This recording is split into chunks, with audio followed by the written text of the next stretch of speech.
കർത്താവേ, ഞങ്ങളുടെ പരിശുദ്ധ പിതാവേ, ഞങ്ങളുടെ തിരുനാമത്തിന് നന്ദിയോടെ സ്തോത്രം ചെയ്യുന്നു. വീണ്ടും തിരുസനിലേക്ക് അടുത്ത് വരുവാൻ ഞങ്ങളുടെ ജീവിതത്തിൽ അങ്ങ് നൽകി തന്ന നല്ല അവസരത്തിനായിട്ട് സ്തോത്രം.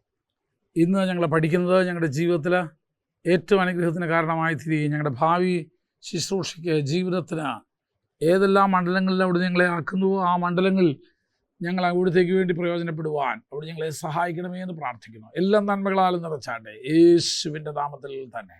Amen. Okay, we are going to the next law. അടുത്ത നിയമത്തിലേക്ക് നമ്മൾ പ്രവേശിക്കാൻ പോകും. ഇപ്പോൾ നമ്മൾ മൂന്നെണ്ണം നമ്മൾ പഠിച്ചു കഴിഞ്ഞു. ഒന്ന്, ലോ ഓഫ് ലിഡ്സ്, അടപ്പുകൾ എന്ന നിയമം. അതിനകത്ത് നമ്മൾ എന്തോ പഠിച്ചേ?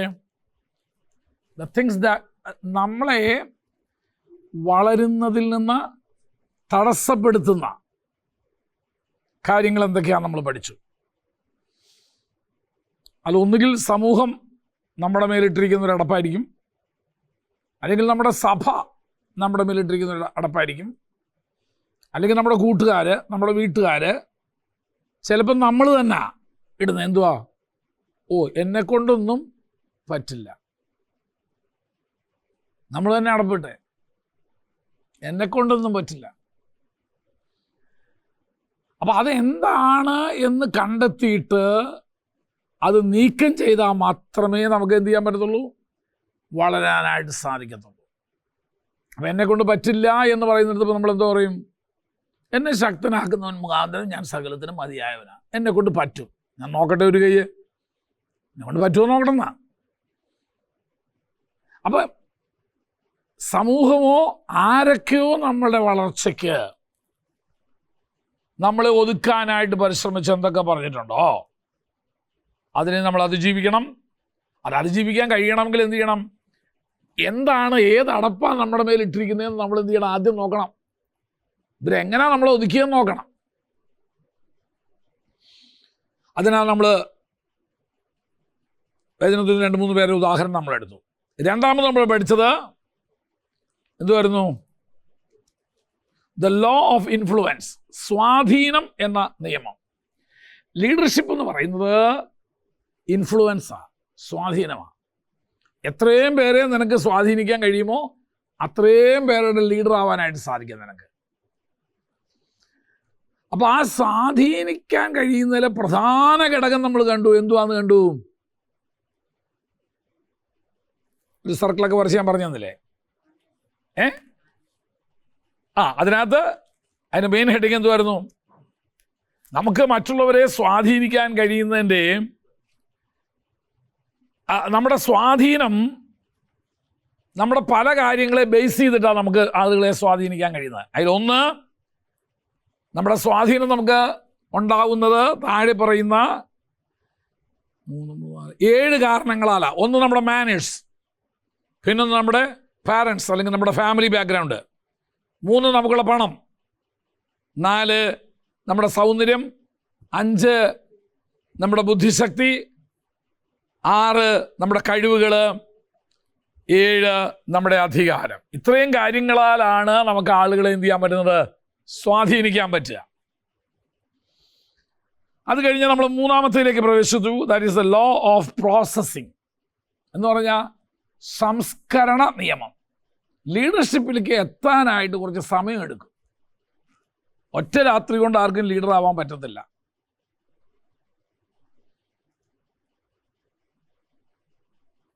അതിനുള്ള ക്വാളിറ്റി ഉണ്ടെങ്കിലും ഇറ്റ് വിൽ ടേക്ക് ടൈം, സമയമെടുക്കും. അതിന് ഏറ്റവും നല്ല ഉദാഹരണം നമ്മൾ കണ്ടത് മോശയുടെയും യോശുവയുടെയുമാണ്. ദാവീദ് ആ കൂട്ടത്തിലുണ്ട്, ജോസഫ് ആ കൂട്ടത്തിലുണ്ട്. മോശയുടെ ജനനത്തിങ്കൽ തന്നെ he was the right child.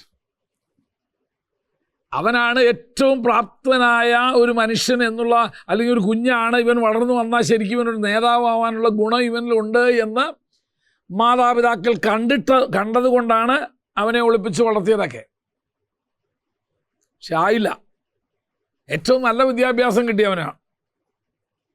അക്കാലത്തെ അടിമകൾക്ക് ലഭിക്കുന്നതിൽ ഏറ്റവും നല്ല വിദ്യാഭ്യാസം ആർക്ക് ലഭിച്ചത്? മോശയ്ക്ക് ലഭിച്ചത്. എവിടാ കിട്ടിയത്? മിസ്രൈമ രാജകൊട്ടാരത്തിൻ്റെ സ്കോളർഷിപ്പോടുകൂടെ അവൻ പഠിച്ചു. പക്ഷെ എന്താ കാര്യമുള്ളത്? അപ്പോൾ അവനൊരു സെൽഫ് കോൺഫിഡൻസ് ഉണ്ടായി. അതുകൊണ്ടൊക്കെ അതുകൊണ്ട് എപ്പോഴും ശ്രദ്ധിച്ചോളോ, the education and the background, അവൻ വളർത്തപ്പെട്ട സാഹചര്യത്തിൽ നിന്നും അവന് ലഭിച്ച വിദ്യാഭ്യാസത്തിൽ നിന്നുമൊക്കെ ഒരു സെൽഫ് കോൺഫിഡൻസ് അവനുണ്ടായി. എനിക്കൊരു നേതാവാകാൻ കഴിയും എന്നൊരു കോൺഫിഡൻസ് ഉണ്ടായിരുന്നു. ആ കോൺഫിഡൻസോടുകൂടെ 40-ാം വയസ്സിൽ എങ്ങോട്ട് ചെല്ലുന്നത്? എനിക്കിനി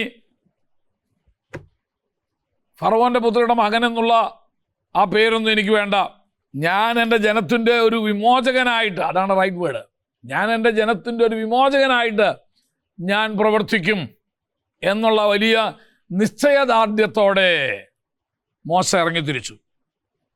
വന്നപ്പോഴേ കണ്ടതെന്തോ ഒരു മിസ്രൈമിനും ഒരു ഇസ്രയേലിനും തമ്മിൽ അടികൂടുന്നതാ.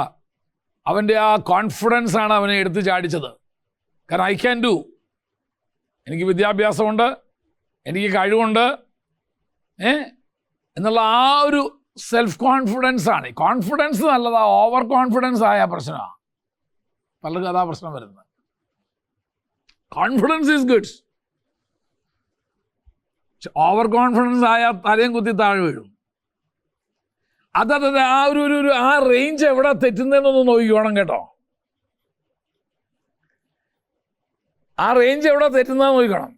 ഈ ഭ്രാന്തനും സുബോധമുള്ളവനും തമ്മിൽ ഒരു ചെറിയ തലനാരിയുടെ വ്യത്യാസമുള്ളതെന്നാണ് പറയുന്നത്. അത് ഇത് ഇങ്ങോട്ടൊന്ന് സൂചി ഇങ്ങോട്ടൊന്ന് കിടന്ന ഭ്രാന്തായി അയക്ക്, ഇവിടം വരെ നിന്നാൽ കുഴപ്പമില്ല. ഇതുതന്നെയാണ് കോൺഫിഡൻസിലും. ഇങ്ങോട്ടൊന്ന് കിടന്നാൽ എന്ത് ചെയ്തു? ഓവർ കോൺഫിഡൻസ് ആയി. ഓവർ കോൺഫിഡൻസ് വന്നാൽ കുഴപ്പം എന്നാണെന്നറിയാമോ? അതാണ് ഞാൻ വളരെ ശ്രദ്ധിക്കണം. ഓവർ കോൺഫിഡൻസ് വന്നാൽ വി വിൽ ഇഗ്നോർ വാർണിങ്സ്. മുന്നറിയിപ്പുകളെ നമ്മൾ എന്ത് ചെയ്യും? അവഗണിക്കുക. അവിടെ അതൊക്കെ എനിക്ക് ഓടിക്കാൻ പറ്റുന്നേ, അതൊക്കെ ഞാൻ ഇതിൽ എത്ര പ്രാവശ്യം വണ്ടി ഓടിച്ചതാ. ഓവർ കോൺഫിഡൻസ് വരുന്നവർക്ക് ഏറ്റവും വലിയ ദോഷം, ദേ വിൽ ഇഗ്നോർ വാർണിങ്സ്. അവർ മുന്നറിയിപ്പുകളെ എന്ത് ചെയ്യും? അവഗണിക്കും. 2, ദേ വോണ്ട് കെയർ എനിബഡി. ആരും പറയുന്ന അവരെന്ത് ചെയ്യത്തില്ല, ശ്രദ്ധിക്കത്തില്ല. കാരണം എനിക്കെല്ലാം അറിയാം എന്നുള്ളൊരു മെൻറ്റാലിറ്റി ആയിരിക്കും അവരുടെ. അപ്പോൾ ഒരിക്കലും ഓവർ കോൺഫിഡൻസ്. ഞാനൊരു കാര്യം പറയാം, ഇസ്രയേൽ ജനങ്ങൾ ഹായി പട്ടണത്തിന് മുമ്പിൽ തോൽക്കാനുള്ള കാരണങ്ങളിൽ ഒന്ന് അതാണ്. ഇത് തിയോളജിക്കൽ സെൻസിലല്ല ഞാൻ പറയുന്നത്, ദൈവശാസ്ത്രപരമായ സെൻസിലല്ല ഞാൻ പറയുന്നത്. ഒരു സെക്കുലർ വ്യൂ പോയിന്റിൽ കൂടെ നമ്മൾ നോക്കിക്കഴിഞ്ഞാൽ ഇവർ ഹായി പട്ടണത്തിന് മുമ്പിൽ തോക്കാനുള്ള കാര്യം എന്നാണെന്നറിയാം, അവരുടെ ഓവർ കോൺഫിഡൻസാണ്. ആ ഭാഗം നിങ്ങൾക്ക് എടുത്താൽ കാണാനായിട്ട് സാധിക്കും. യോശുവയുടെ പുസ്തകം 7-ാം അധ്യായത്തിൻ്റെ 1 തൊട്ട് വായിക്കും. 7-ന്റെ 1 മുതൽ വരെ വായിച്ചോ. ആ ആ ആ ആ ആ ആ ആ ആ ആ ആ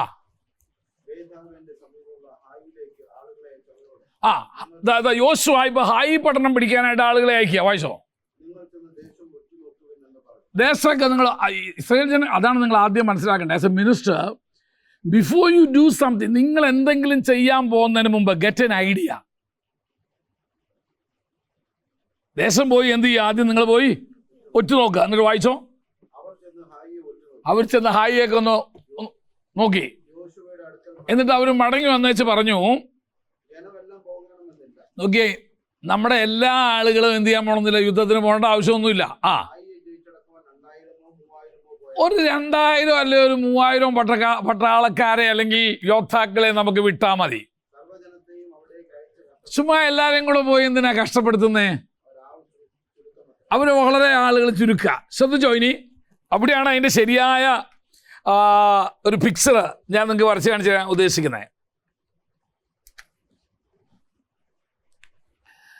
ഹായി പട്ടണം എന്ന് പറയുന്ന ഒരു ചെറിയ പട്ടണമാണ്. ഹായി പട്ടണം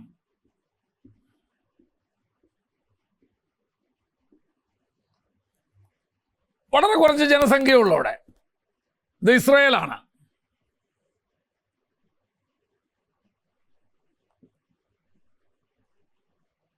വാഗ്ദേശമാകുന്ന ഹായ് പട്ടണം പിടിക്കാനായിട്ട് ഇവിടുന്ന് കുറച്ച് പേരെ പോയി റിപ്പോർട്ട് പോയി ഒന്ന് അന്വേഷിച്ച് വരാൻ പറയാം. ശരി, പോയി റിപ്പോർട്ട് വന്നവർ കൊടുത്ത റിപ്പോർട്ടിന് അതൊരു ചെറിയ പട്ടണ.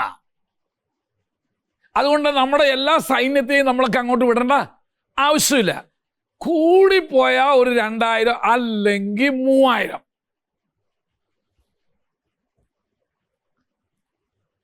അതാണ് ഇവർക്ക് കിട്ടിയേക്കുന്ന റിപ്പോർട്ട്.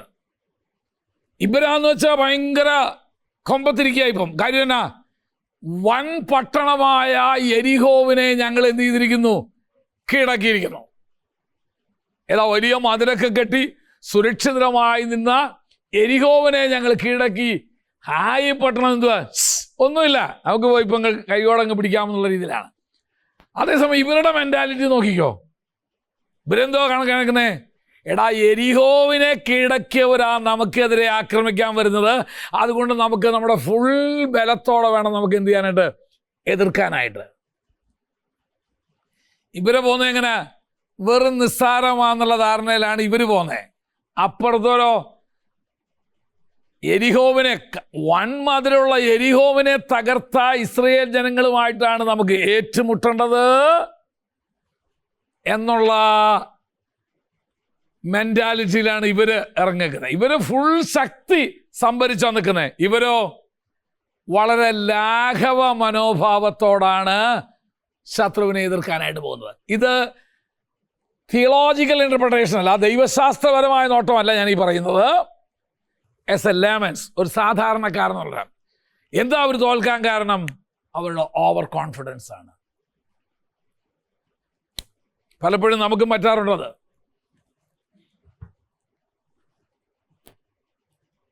പരാജയപ്പെട്ട് അവര് പോന്നു. ഇത് തന്നെയാണ് മോശയ്ക്കും പറ്റിയത്. ഞാൻ മിസ്രൈമിലെ സകല വിദ്യയൊക്കെ ഇപ്പൊ എന്ത് ചെയ്തിരിക്കുന്നു? അഭ്യസിച്ച് കഴിഞ്ഞിരിക്കുന്നു. ഇനി എനിക്ക് ആരെ ഹാൻഡിൽ ചെയ്യാന്നുള്ള അവൻ്റെ മെന്റാലിറ്റി.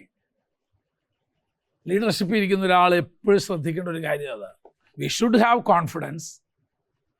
നമുക്ക് കോൺഫിഡൻസ് വേണം, പക്ഷെ ഓവർ കോൺഫിഡൻസ് വരരുത്. ഈ ഓവർ കോൺഫിഡൻസിന് പെട്ടെന്ന് മനസ്സിലാവുകയാണെങ്കിൽ ഒരു പൊങ്ങച്ചം വേണ്ട. നമ്മൾ ആരും അല്ലാതിരിക്കെ നമ്മൾ ആരോ ആണെന്നുള്ള ഒരു ചിന്ത നമ്മളിൽ വരുന്നതാണ് ഓവർ കോൺഫിഡൻസ്. അതുകൊണ്ട് അപ്പോസ്തലനായ പൗലോസ് ഒരു മുന്നറിയിപ്പ് തരുന്നു. റോമാലേഖനം 12-ാം അധ്യായത്തിൽ, ഭാവിക്കേണ്ടതിന് മീതെ ആരും ഭാവിച്ചു തരരുത്. We should be fully aware of our limitations.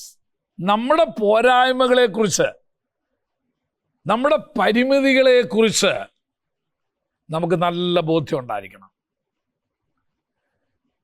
Okay, അപ്പൊ ആ ബോധ്യത്തിലേക്ക് ഒരാൾ എത്തിച്ചേരണമെങ്കിൽ it will take time, സമയമെടുക്കും. നമ്മുടെ പരിമിതികളെക്കുറിച്ച് ഉള്ളൊരു ബോധ്യം നമുക്ക് ലഭിക്കണമെങ്കിൽ സമയമെടുക്കും. ഇറങ്ങുന്നതൊക്കെ കാലത്ത് നമുക്ക് എന്തും പറ്റുമെന്നൊക്കെ ആയിരുന്നു നമ്മുടെ ആദ്യത്തെയൊക്കെ ചിന്ത. ഇപ്പം നമുക്ക് മനസ്സിലായി, നോ, എന്നെ കൊണ്ട് തന്നെ പറ്റത്തില്ലെന്നുള്ളത്. And it took time. അതിനെയാണ് ദ ലോ ഓഫ് പ്രോസസ്സിങ്, സംസ്കരണ നിയമം എന്ന് ഞാൻ പറയുന്നത്. മോശയുടെ ജീവിതത്തിൽ അടുത്ത 40 വർഷങ്ങളാണ് അവന് വേണ്ടി വന്നത്. ഇനി 40 വർഷം കഴിഞ്ഞിട്ട് നിങ്ങൾ ശ്രദ്ധിച്ചോ, ഇനി മോശ ഇതാ ദൈവവുമായൊരു എൻകൗണ്ടർ പ്രാപിച്ചു. ദൈവം അവനോട് പറയാൻ, ഞാൻ നിന്നെ ഫറവോൻ്റെ അടുക്ക് അയക്കാൻ പോവാ.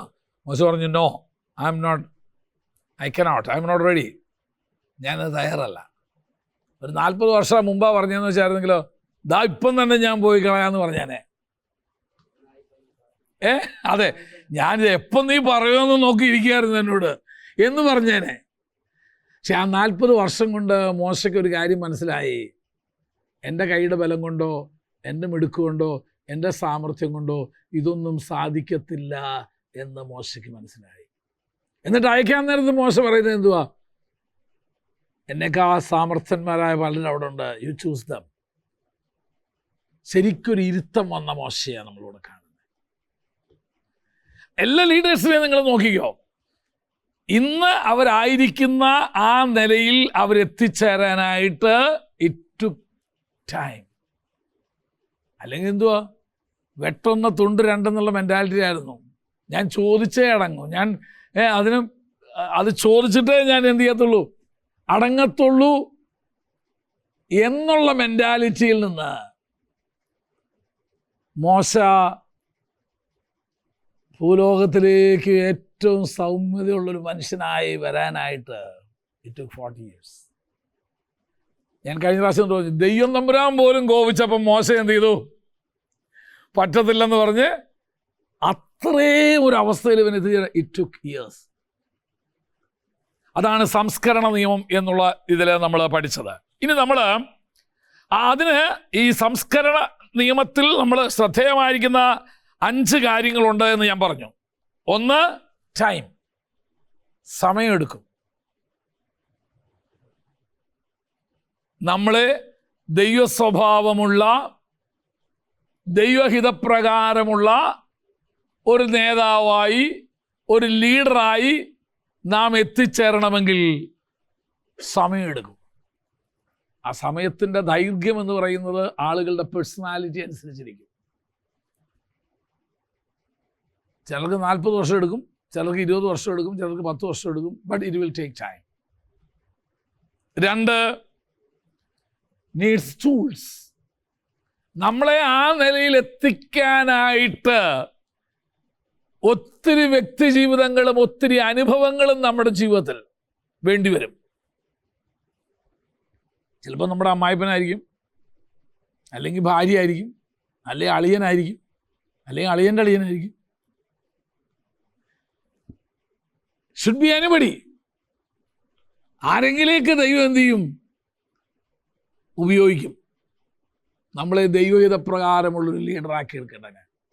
അപ്പോൾ നമ്മൾ തോന്നുന്നു, എന്തിനാ ദൈവം പറയാൻ ഇങ്ങനൊരുത്തനെ എൻ്റെ റൂംമേറ്റായിട്ട്, അല്ലെങ്കിൽ എൻ്റെ സഹപാഠിയായിട്ട്, അല്ലെങ്കിൽ ഇങ്ങനൊരു പാസ്റ്ററെ എൻ്റെ പാസ്റ്ററായിട്ട്, അല്ലെങ്കിൽ ഇങ്ങനൊരു സ്ത്രീയെ എൻ്റെ ഭാര്യയായിട്ട്, അല്ലെങ്കിൽ ഇങ്ങനൊരു പുരുഷനെ എൻ്റെ ഭർത്താവായിട്ട്, ഇങ്ങനൊരു മോനെ എന്തിനാ ദൈവം എനിക്ക് തന്നേ?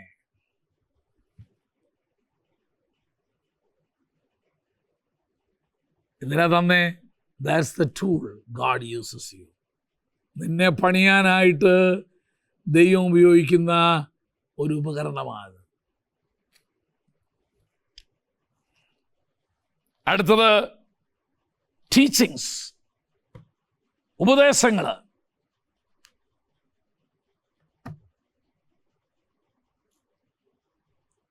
നമ്മുടെ ആ സംസ്കരണ കാലത്ത് ഒത്തിരി പേരുടെ ഉപദേശങ്ങൾ നമുക്ക് നമ്മെ നാമാക്കാനായിട്ട്, ദൈവഹിതപ്രകാരം ഒരു ലീഡറാക്കാനായിട്ട് ദൈവം എടുത്ത് ഉപയോഗിച്ചിരിക്കുന്നു. വ്യക്തികളെ മാത്രമല്ല, ഉപദേശങ്ങളെ. അടുത്ത് ടെക്നോളജി, സാങ്കേതിക വിദ്യകൾ നമുക്ക് ആവശ്യമാണ്. നമുക്ക് ഈ തലമുറയിൽ ശുശ്രൂഷിക്കണമെങ്കിൽ, ഈ തലമുറയിൽ നമുക്കൊരു നല്ല ലീഡറായിട്ടിരിക്കണമെങ്കിൽ അത്യാവശ്യം ടെക്നോളജിക്കൽ ഇൻഫർമേഷൻ ഉണ്ടെങ്കിൽ തന്നെ പറ്റൂ.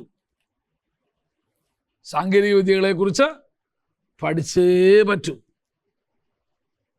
വാട്സപ്പ് ആവശ്യമാണ്. മൊബൈൽ ഫോൺ ഇപ്പോൾ ഇല്ലാതെ നമുക്കൊരു പാസ്റ്റർക്ക് ഇന്നത്തെ കാലത്ത് ജീവിക്കാനോ ശുശ്രൂഷിക്കാനോ പറ്റില്ല. കാരണം ജനങ്ങളുമായിട്ട് എന്ത് ചെയ്യണം? ഇന്നലെ എന്നോടൊരു പാസ്റ്റർ വിളിച്ചു പറഞ്ഞു, ഒരു വിശ്വാസികളൊക്കെ ആയിട്ടൊരു ചെറിയൊരു വിഷയത്തിൽ പുള്ളിക്ക് ഒരു ചെറിയ ഒരു അഭിപ്രായ വ്യത്യാസം ഉണ്ടായി. നല്ല പുള്ളിയുടെ സൈഡാ ശരി, പക്ഷേ വിശ്വാസികളത്, അപ്പോൾ ഇനിയൊരു വിഷയം വിശ്വാസികളെ എല്ലാം അറിയിക്കണം. ഈ ഉടക്കി എല്ലാവരെയും ഇനി എന്ത് ചെയ്യണം? വിളിക്കണം. വിളിച്ചാൽ ഉടനെ ഇവർ തിരിച്ചെന്ത് ചെയ്യും? ഉടക്കമെന്ന് പുള്ളിക്ക് ഉറപ്പാണ്. അപ്പോൾ എന്നോട് ചോദിച്ചു, പാസ്റ്ററെ എങ്ങനെയാണ് ഇവരെ വിളിച്ച് ഈ കാര്യം പറയുന്നത്? ഞാൻ പറഞ്ഞു, പാസ്റ്റർ ഒരു കാര്യം ചെയ്യും, പാസ്റ്റർ കീഴിലുള്ള 6 അദ്ദേഹത്തിൻ്റെ കീഴിൽ 8 പാസ്റ്റർമാരുണ്ട്. അപ്പോൾ പാസ്റ്റേഴ്സ് തമ്മിൽ ഒരു ചെറിയ ഉടക്ക്, ഇദ്ദേഹം സെൻട്രൽ പാസ്റ്റേഴ്സ് തമ്മിൽ ഒരു ചെറിയ ഉടക്ക് നടന്നേ.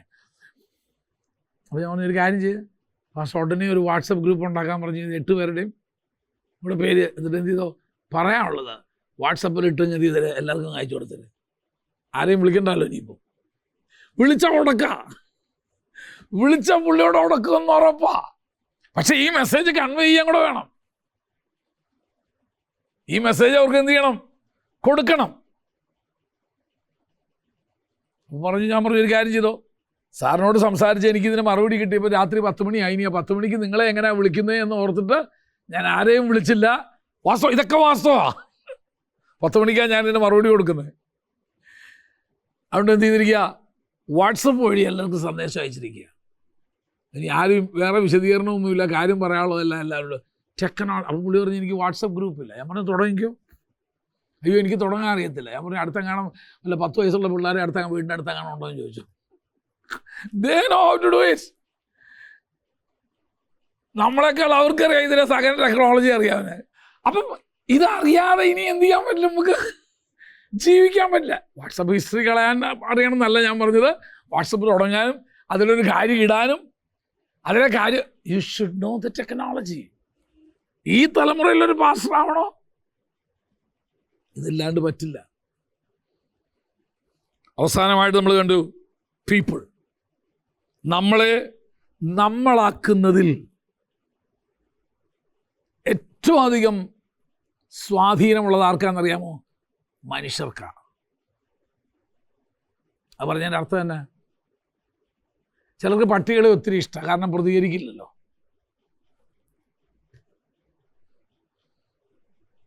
ആ വ്യക്തിക്ക് മനുഷ്യനുമായിട്ടൊന്നും ഇടപെടാം. ഞാൻ ചിലപ്പം പറയാറുണ്ട്, ഈ പട്ടിയോട് കാണിച്ച സ്നേഹം ഒരു മനുഷ്യനോട് കാണിച്ചാൽ എത്ര ഉപകാരമായിരുന്നു. അവർക്ക് പട്ടിയെ വലിയ ഇഷ്ടം, അവരുടെ പെറ്റാ പട്ടി. ചിലർക്ക് പൂച്ചയെ ഒത്തിരി ഇഷ്ടമാണ്, കാരണം എന്നാ പ്രതികരിക്കത്തില്ലല്ലോ ദേഷ്യപ്പെട്ടാലും. പൂച്ച നമ്മൾ ദേഷ്യപ്പെടുന്നത് എങ്ങനെ അറിയില്ല? നമ്മുടെ അതേ കാര്യം തന്നെ, ആ ചീത്ത തന്നെ നീ ഒരു ചിരിച്ചുകൊണ്ട് പൂച്ചയോട് പറ. പൂച്ചയ്ക്ക് അറിയില്ല നീ ചീത്തയാ പറഞ്ഞതെന്ന്.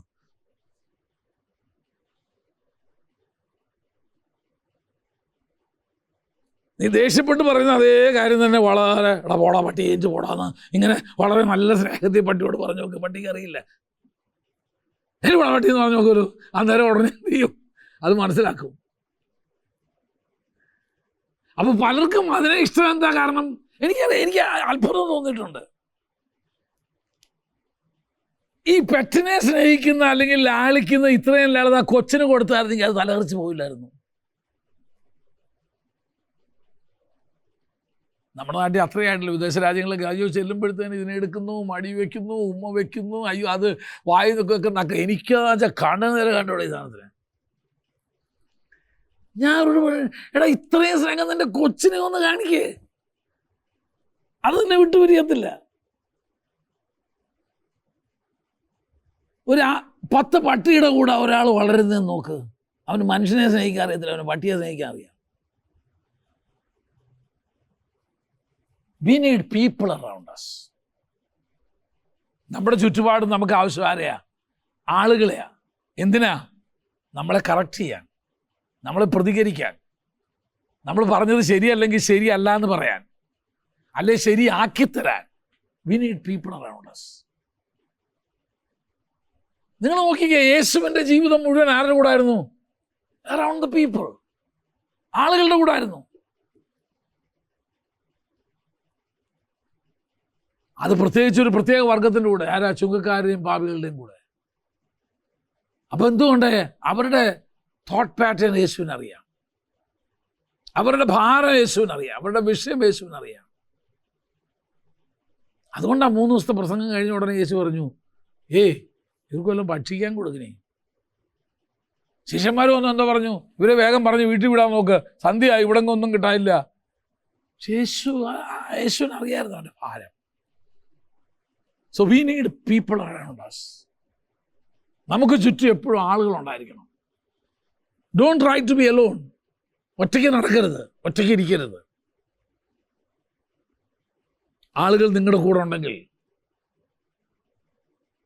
നിങ്ങളുടെ ജീവിതത്തിൻ്റെ നേതൃത്വ ഗുണം നിങ്ങൾക്ക് വളർത്തിയെടുക്കാനായിട്ട് സാധിക്കും.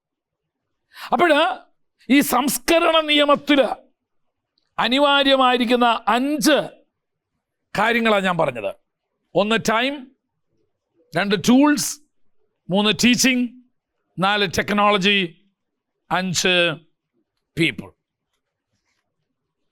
ഇനി 4ാമത്തെ നിയമത്തിലേക്ക് നമ്മൾ പ്രവേശിക്കാൻ പോവുക.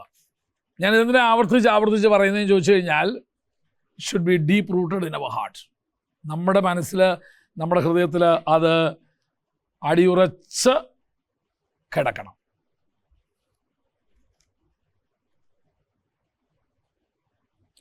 നാലാമത്തെ നിയമം ലോ ഓഫ് നാവിഗേഷൻ എന്ന് പറയും.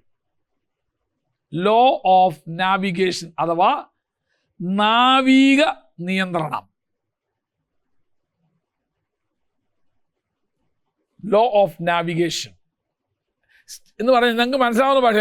സ്റ്റിയറിംഗ് പിടിക്കാൻ എല്ലാവരെ കൊണ്ടും കഴിയും, പക്ഷെ വണ്ടി ഓടിക്കാൻ എല്ലാവരെ കൊണ്ടും കഴിയത്തില്ല. That's the whole thing. Steering പിടിക്കാൻ ആർക്ക് വേണമെങ്കിലും കഴിയും, പക്ഷെ വണ്ടി ഓടിക്കാൻ എല്ലാവരെ കൊണ്ടും പറ്റത്തില്ല. എന്ന് പറഞ്ഞാൽ അതിൻ്റെ അർത്ഥം എന്തുവാ?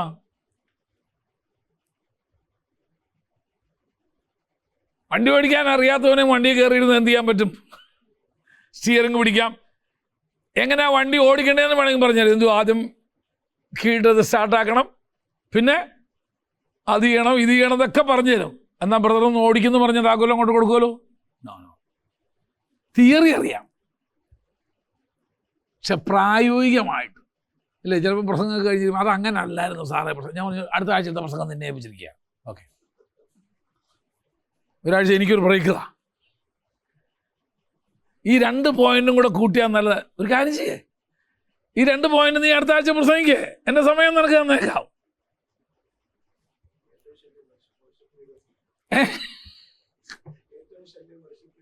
ആ എന്തെല്ലാം സജഷൻസ് അവർ പറയുമെന്ന് അറിയാമോ? എടാ നീ അത് ചെയ്യുന്ന, അതാ പറയുന്നത്. ആർക്കും ചുക്കാൻ പിടിക്കാം, പക്ഷെ കപ്പലോടിക്കാൻ പറ്റത്തില്ല.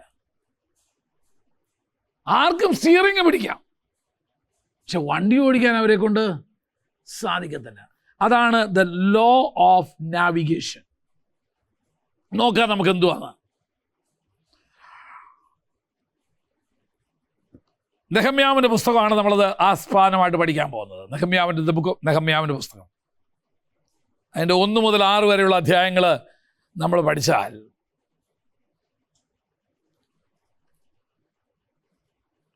ഡ്രൈവിംഗ് പഠിക്കാൻ പോയിട്ട് ഉപേക്ഷിച്ച് എത്ര പേരുണ്ട്?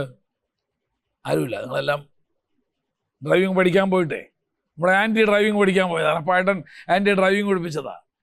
അടിച്ച് വണ്ടിയൊക്കെ ഓടിച്ചത് മുമ്പിൽ നിന്നൊരു വണ്ടി വരുന്ന കണ്ടപ്പോഴത്തേന് സൈഡ് ഒതുക്കി അവിടെ നിർത്തി. ഞാൻ പറഞ്ഞു ഞാൻ പഠിക്കുന്നേ ഇല്ല എന്നും പറഞ്ഞ് അന്നേരത്തോടെ കൂടെ അവസാനിപ്പിച്ചു. എന്താ ഇതിൻ്റെ ഇവിടുത്തെ പ്രശ്നം? ഒരു പ്രശ്നം വരുമ്പോൾ നമുക്കതിനെ ഹാൻഡിൽ ചെയ്യേണ്ടത് എങ്ങനെയാണെന്ന് അറിയത്തില്ല. അന്നേരം സഭയും രാജിവെച്ച് എല്ലാ പരിപാടിയും അവസാനിപ്പിച്ച് ഞാൻ ഈ പരിപാടിക്കേ ഇല്ല എന്ന് പറഞ്ഞ് എന്ത് ചെയ്ത് പുസ്തകം താഴെ വെച്ച് പോകുന്ന ഒത്തിരി ആളുകളെ എനിക്കറിയാം. അങ്ങനെ പല പണിക്കും പോയിട്ട് അവസാനിപ്പിച്ചവരുണ്ട്. ഇതെന്നെ കൊണ്ട് പറ്റില്ല. അതാണ് ഈ നിയമത്തിൽ നമ്മൾ പഠിക്കാൻ പോകുന്നത്. നോക്കാം നമുക്ക്. നെഹമ്യാവ് ആരായിരുന്നു? നെഹമ്യാവ് ഒരു പ്രവാചകനായിരുന്നു. ഹുയിസി. എനിക്ക് വളരെ രസം തോന്നിയിട്ടുള്ളത്, വേദപുസ്തകത്തിൽ ശക്തമായിരിക്കുന്ന പല പ്രവർത്തനങ്ങളും ചെയ്തവരാരും നമ്മൾ പറയുന്ന പോലത്തെ ഒരു ഫുൾ ടൈം മിനിസ്റ്റേഴ്സ് അല്ലായിരുന്നു. എന്ന് പറഞ്ഞാൽ എന്തോ പൂർണ്ണ സമയ പ്രേക്ഷിത പ്രവൃത്തി ചെയ്യുന്നവരായിരുന്നില്ല. ദാനിയേലായിരുന്നോ? അല്ലല്ല. വലിയ പ്രവാചകന്മാരിൽ നിന്നുന്ന ഒരാളാണ് ദാനിയേൽ. ഇവിടെ നെഹമ്യാവിനെ നോക്കാം. നെഹമ്യാവിനെ കുറിച്ച് എന്തെല്ലാം കാര്യങ്ങൾ നമ്മൾ. ഇദ്ദേഹം ആരായിരുന്നു ശരിക്ക്? ഇദ്ദേഹം ഒരു പ്രാസംഗികനായിരുന്നില്ല. ഇദ്ദേഹം ഒന്നും പ്രവചിച്ചിട്ടില്ല. പ്രവാചകനായിരുന്നില്ല, പുരോഹിതനായിരുന്നില്ല. പഴയ നിയമകാലത്ത് അഭിഷേകം കൊണ്ട് ആവശ്യമുള്ള പ്രവൃത്തി ഒന്നും ചെയ്യുന്ന മനുഷ്യനായിരുന്നില്ല. ആര്? നെഹമ്യാവ്. പുള്ളി ചെയ്ത ആകെ പണി എന്തുവാ? മതിൽ പണി തോന്നാം. അവനെ നമ്മൾ വലിയ കാര്യത്തിൽ നമ്മളെത്ര മതിൽ പണി തോന്നിട്ട് നമ്മളെ ആരും കുറിച്ച് എന്ത് ചെയ്യുന്നില്ല. എന്താ നമ്മളെ ആരും നമ്മളൊരു വലിയ പ്രവൃത്തി ചെയ്തെന്നോ നമ്മളൊരു വലിയ ശുശ്രൂഷ ചെയ്തെന്നോ നമ്മളെ ആരെയും കണക്കാക്കാത്തതിൻ്റെ കാര്യം എന്നാ? നമ്മൾ പണിയേണ്ട മതിലല്ല പണിത് എന്നുള്ളതാണ് അവസ്ഥ ഏറ്റവും വലിയ പ്രശ്നം. നമുക്ക് നോക്കാം, നെഹമ്യാവിനെ നോക്കാം. ഇദ്ദേഹം ആരായിരുന്നെന്നറിയാമോ? അദ്ദേഹം രാജാവിൻ്റെ പാനപാത്രവാഹനായിരുന്നു. നെഹമ്യാവിൻ്റെ പുസ്തകം 1-ാം അധ്യായത്തിലേക്ക് വന്നു കഴിഞ്ഞാൽ നമുക്കത് കാണാനായിട്ട് സാധിക്കും. നെഹമ്യാവിൻ്റെ പുസ്തകം 1-ാം അധ്യായം എടുത്താട്ട് വായിച്ചു വന്നിട്ട്.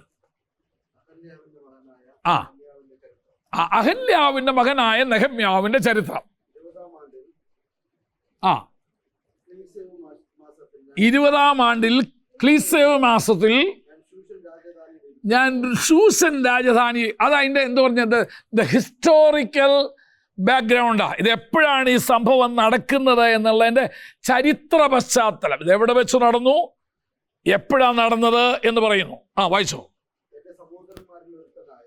എൻ്റെ സഹോദരന്മാരിൽ ഒരുത്തനായ ഹനാനിയും യഹൂദായിൽ നിന്ന് ചില പുരുഷന്മാരും എൻ്റെ അടുക്ക വന്നു.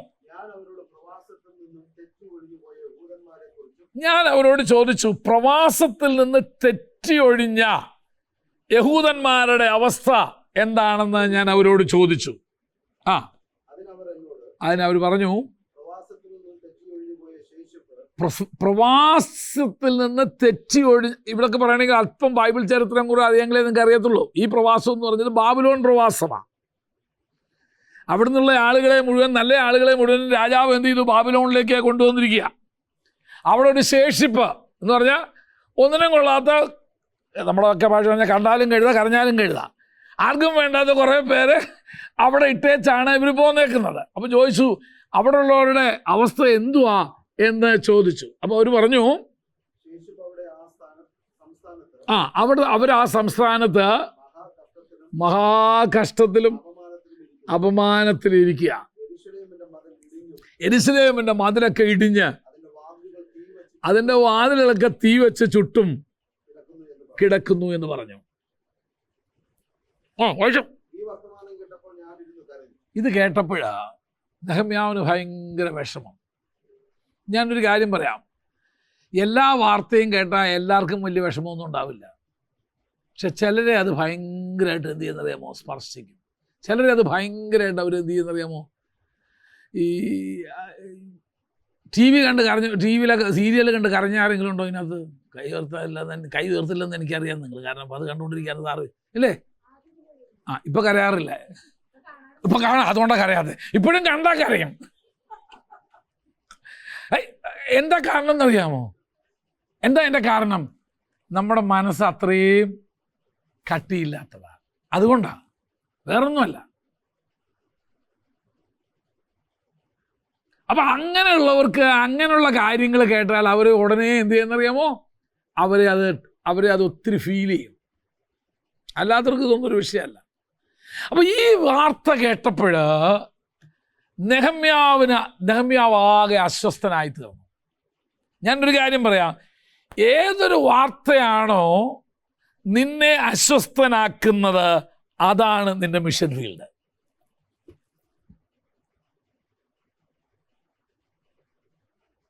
ഞാൻ പറഞ്ഞല്ലോ, മനസ്സിലായോ? ഏതെങ്കിലും ഒരു വാർത്ത കേൾക്കുമ്പോൾ, ഏതെങ്കിലും ഒരു വാർത്ത കാണുമ്പോൾ, അല്ലെങ്കിൽ ഏതെങ്കിലും ഒരു വിഷയം കേൾക്കുമ്പോൾ നിന്റെ ഹൃദയം അസ്വസ്ഥമാകുന്നെങ്കിൽ ദൈവം നിന്നെ ഉപയോഗിക്കാൻ ആഗ്രഹിക്കുന്ന മണ്ഡലം, ഫീൽഡ് അതാണ് നിന്റെ മിഷൻ ഫീൽഡ്. ഒരു വാർത്തയും കേട്ടിട്ട് ഒരു കുലുക്കോ ഇല്ലെങ്കിൽ തൽക്കാലം നിന്നെ കൊണ്ട് ദൈവം ഒന്നും ചെയ്യിക്കാൻ ആഗ്രഹിക്കുന്നില്ലെന്നാ അതിൻ്റെ അർത്ഥം.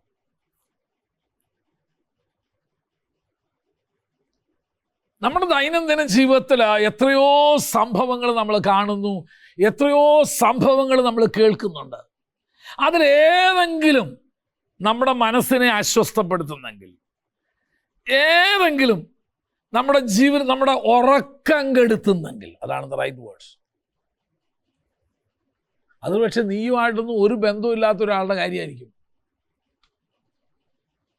നീയുമായിട്ട് ഒരു ബന്ധമില്ല അയാൾക്ക്, അതിനെ ചൊല്ലി നീ അറിയേണ്ട ആവശ്യമില്ല. പക്ഷെ അത് കേട്ടപ്പം തൊട്ടും നിന്റെ മനസ്സാകെ എന്ത് ചെയ്തിരിക്കുക, വെറീഡായിരിക്കുകയാണ്, അപ്സെറ്റ് ആയിരിക്കുകയാണ്, അസ്വസ്ഥപ്പെട്ടിരിക്കുകയാണ്. അതിൻ്റെ അർത്ഥം എന്നാണെന്നറിയാമോ? That is the area where you want to B.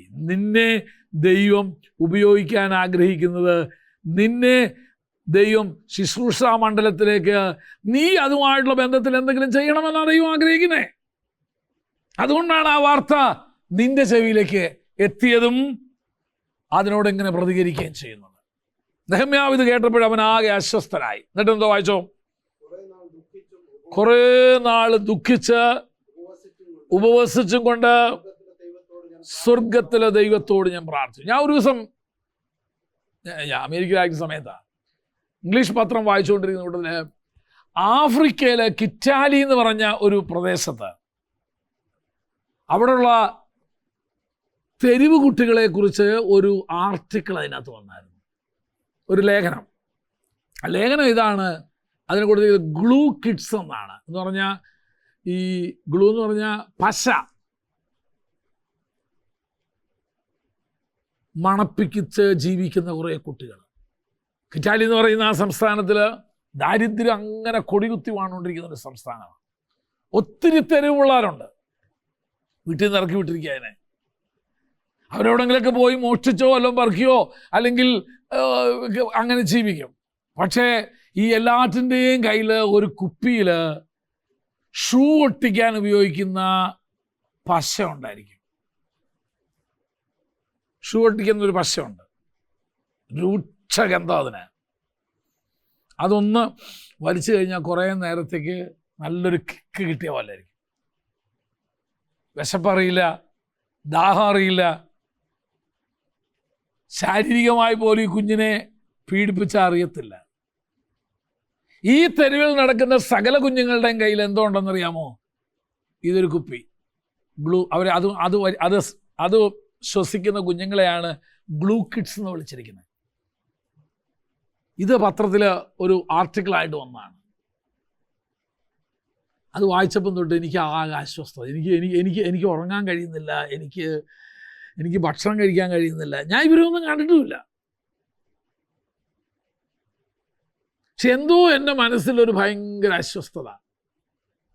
നമുക്കിത്രയും സമൃദ്ധിയിൽ നമ്മൾ ജീവിക്കുമ്പോഴാണ്, നമ്മൾ ഇത്രയും അല്ലേ, നമ്മളൊക്കെ വേസ്റ്റ് ആക്കുന്ന എത്രമാത്രം സാധനങ്ങളുണ്ടെന്ന് അറിയാം ജീവിക്കുമ്പോൾ.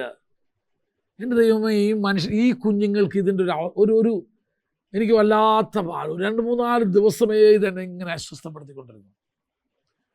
ഞാൻ ഉടനെ എൻ്റെ ഒരു സ്നേഹിതനെ വിളിച്ചു. അദ്ദേഹത്തോട് ഞാൻ പറഞ്ഞു, ആഫ്രിക്കയിൽ ഇങ്ങനെ കിറ്റാലി എന്ന് പറഞ്ഞ ഈ സ്ഥലത്ത് ഇങ്ങനെ കുറേ കുട്ടികളുണ്ട്, നമുക്ക് എന്തെങ്കിലും അവർക്ക് വേണ്ടി ചെയ്യാൻ കഴിയുമോ എന്ന് ചോദിച്ചു. അപ്പോൾ നമ്മൾ മേഴ്സി ഹോം നടത്തുകൊണ്ടിരിക്കുന്ന കാലമാണ്, ചെയ്യാൻ കഴിയുമോ എന്ന് ചോദിച്ചു. അതിനിപ്പോൾ എന്നാ പാസ്റ്റർ, നമുക്കിന്ന് അങ്ങോട്ട് പോയാലോ എന്ന് ചോദിച്ചു. ഞാൻ പറഞ്ഞു തീർച്ചയായിട്ടും ഞാൻ റെഡിയാണെന്ന് പറഞ്ഞു. ഞങ്ങൾ നേരെ ആഫ്രിക്കയിലോട്ട് കെന്യയിലെ കിറ്റാലി എന്ന് പറഞ്ഞ ഈ സ്ഥലത്തേക്ക് ചെന്നു. ഒരു ദുഷ്കരം പിടിച്ച യാത്രയും തന്നെയായിരുന്നു. ചെന്ന് അവിടെ ഒരു പാസ്റ്ററെ കണ്ടു, ഞങ്ങൾ പരിചയപ്പെട്ടു. വെള്ളം എന്ന് പറയുന്ന ഒരു വലിയ അമൂല്യ വസ്തുവാണ് അവിടെ വെള്ളം. ഞങ്ങൾ പിന്നെ ഗസ്റ്റ് ആയതുകൊണ്ട് ഞങ്ങൾക്ക് ഒരു ബക്കറ്റ് വെള്ളം തരും ഒരു ദിവസം. അതുകൊണ്ട് വേണം എല്ലാ കാര്യവും നടത്താനായിട്ട്. ഇവിടെ എന്ന് വെച്ചാൽ ഇഷ്ടംപോലെ സമൃദ്ധിയായി വെള്ളം ഉപയോഗിച്ച മനുഷ്യനാണ് ഞാൻ. വെള്ളത്തിനൊരു സ്കേഴ്സിറ്റി ഒരിക്കൽ പോലും അനുഭവിച്ചിട്ടില്ല. അവിടെ ആകെ ചെന്നപ്പോൾ കിട്ടിയേക്കുന്ന ഇത്രയും വെള്ളം. ഒരാഴ്ച ഞങ്ങൾ അവിടെ താമസിച്ചു. എല്ലാ ദിവസവും രാവിലെ ഈ അവിടുത്തെ സ്ലമ്മിൽ ചെല്ലും. ഈ കുട്ടികൾ താമസിക്കുന്ന സ്ഥലത്ത് ചെന്ന് എന്തോ ഒരു ദയനീയമായ ജീവിതമാണെന്ന് അറിയാമോ? എന്തൊരു ദയനീയമായ ജീവിതം. സെക്ഷലി അബ്യൂസ് ചെയ്യപ്പെടുന്നു ഈ കുഞ്ഞുങ്ങൾ. വളരെ ദയനീയമായ. ഞാൻ തിരിച്ചു വന്ന് കർത്താവിനോട് ചോദിച്ചു, കർത്താവ് എന്തോ ചെയ്യും, ഞാൻ എന്തോ ചെയ്യാൻ വേണ്ടിയാണ് നീ എന്നെ ഇവിടെ കൊണ്ടുവന്നേ? എന്തിനാ നീ എന്നെ ഇവിടെ കൊണ്ടുവന്നേ? ദൈവത്തിൻ്റെ പരിശുദ്ധാത്മാവിനോട് സംസാരിക്കാനായിട്ട് തുടങ്ങി. ഞങ്ങൾ തുടർന്നുള്ള ദിവസങ്ങളിൽ അവിടുത്തെ പല ചർച്ചുകളെ ഞങ്ങൾ പോയി സന്ദർശിച്ചു. ഞങ്ങൾ അവരോട് പറഞ്ഞു, നിങ്ങൾക്ക് ഈ കുഞ്ഞുങ്ങളെ നിങ്ങളുടെ വീടുകളിലേക്ക് എടുക്കാൻ കഴിഞ്ഞാൽ 3 പേരെയോ 4 പേരെയോ 5 കുട്ടികളെയോ നിങ്ങൾക്ക് എടുക്കാൻ കഴിഞ്ഞാൽ അവർക്ക് വേണ്ട സകല ഭക്ഷണകാര്യം വിദ്യാഭ്യാസത്തിൻ്റെ സകലം ഞങ്ങൾ തന്നേക്കാം. അത് കഴിഞ്ഞ് വൈകുന്നേരം ആകുമ്പോഴത്തേനെ ഞങ്ങൾ ഇവരുടെ ഈ കുട്ടികളെല്ലാം ഉള്ള അവിടെ വലിയൊരു മൈതാനമുണ്ട്. അവിടെ ഞങ്ങളെല്ലാം കളിക്കാനുള്ള പന്തും സാധനങ്ങളൊക്കെ ആയിട്ട് കൊണ്ടുപോയി അവർക്ക് ആഹാരമൊക്കെ കൊടുത്ത് അവരുമായിട്ട് നല്ല ചങ്ങാത്തം പുലർത്തി. ഞങ്ങൾ 3-4 ദിവസമുണ്ട്. ഇത് ഞങ്ങൾ അവരോട് പറഞ്ഞു, ഞങ്ങൾ സ്കൂളിൽ വിടാം, ഞങ്ങൾ പഠിപ്പിക്കാം, ഇത് കളഞ്ഞേച്ച് വരാൻ എത്ര തയ്യാർ വരണം? 120ഓളം കുട്ടികൾ നമ്മുടെ കൂടെ വരാൻ തയ്യാറാണ്, നമ്മുടെ കൈ പിടിച്ച് വരാൻ തയ്യാറാണ്. അവിടുത്തെ സഭകളിൽ ഞങ്ങൾ പോയി പ്രസംഗിച്ചു. ഏതാണ്ട് 20ഓളം ചർച്ചകളിൽ ഞങ്ങൾ പോയി പ്രസംഗിച്ച് പറഞ്ഞു, നിങ്ങൾക്കിതിൽ 4 കുട്ടികളെയോ 5 കുട്ടികളോ നിങ്ങളെ കൊണ്ട് കഴിയുന്ന രീതിയിലുള്ള ഒരു ഓർഫനേജ് ഒന്നും ഞങ്ങൾക്ക് തുടങ്ങാൻ താല്പര്യമില്ല. നിങ്ങൾക്ക് എടുക്കാൻ തയ്യാറാണെങ്കിൽ അവർക്ക് വേണ്ട ഭക്ഷണത്തിനും അവരെ സ്കൂളിൽ വിടാനും യൂണിഫോമിനും ഏതാണ്ട് 14 ചർച്ചസ് അവർ തയ്യാറായി. ആ 14 ചർച്ചുകളിലെ വിശ്വാസികളാണ് തയ്യാറായത്. ഞാൻ 2 കുട്ടികളെ എടുത്തോളാം, ഞങ്ങൾ 3 കുട്ടികളെ എടുത്തോളാം. ആ യാത്രയിൽ ഞങ്ങൾക്ക് ഏതാണ്ട് ഒരു 100ഓളം കുട്ടികളെ ഞങ്ങൾക്ക് അവിടെ രക്ഷിക്കാനായിട്ട് ഇടയായത്. ഇന്നും ആ മിനിസ്ട്രി ഇപ്പോഴും അവിടെ ആഫ്രിക്കയിൽ നടക്കുന്നുണ്ട്. ദൈവം തന്നെ ഏതെങ്കിലും ഒരു സ്ഥാനത്ത് ഏതെങ്കിലും ഒരു വാർത്ത വായിക്കുമ്പോൾ, എന്തെങ്കിലും ഒരു കാര്യം കാണുമ്പോൾ നിന്റെ മനസ്സ് അസ്വസ്ഥപ്പെടുന്നെങ്കിൽ അത് ദൈവത്തിന് നിന്നെ ആ ഫീൽഡിൽ ഉപയോഗിക്കാൻ വേണ്ടിയാണ്. ഇന്ന് കെനിയയിൽ നമുക്ക് അനുഗ്രഹിക്കപ്പെട്ട കുറേ മേഴ്സി ഹോമുകളുണ്ട്. അവിടുന്ന് പെറുവിലോട്ട് പോയി, ഇക്കഡോറിൽ പോയി, പാകിസ്ഥാനിലുണ്ട്, ഭൂട്ടാനിലുണ്ട്, നേപ്പാളിലുണ്ട്, അനേക രാജ്യങ്ങളിൽ ഈ കുഞ്ഞുങ്ങളെ നമുക്ക് എടുത്ത് വളർത്താനായിട്ട് ദൈവം നമുക്ക് സഹായിച്ചിട്ടുണ്ട്.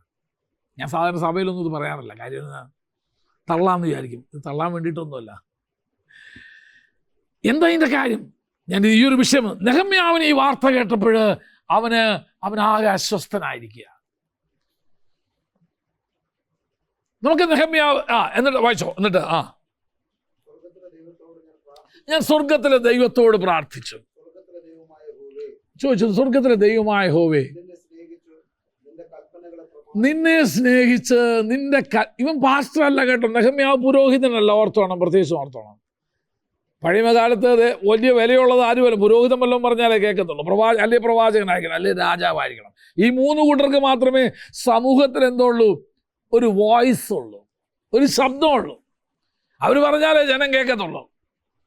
പക്ഷെ നെഹമ്യാവിന്റെ പ്രാർത്ഥന നിങ്ങൾ ശ്രദ്ധിച്ചു, സ്വർഗത്തിലെ ദൈവമായ യഹോവേ, നിന്നെ സ്നേഹിച്ച് നിന്റെ കൽപ്പനകളെ പ്രമാണിക്കുന്നവർക്ക് നിയമവും ദയയും പാലിക്കുന്ന മഹാദൈവമേ.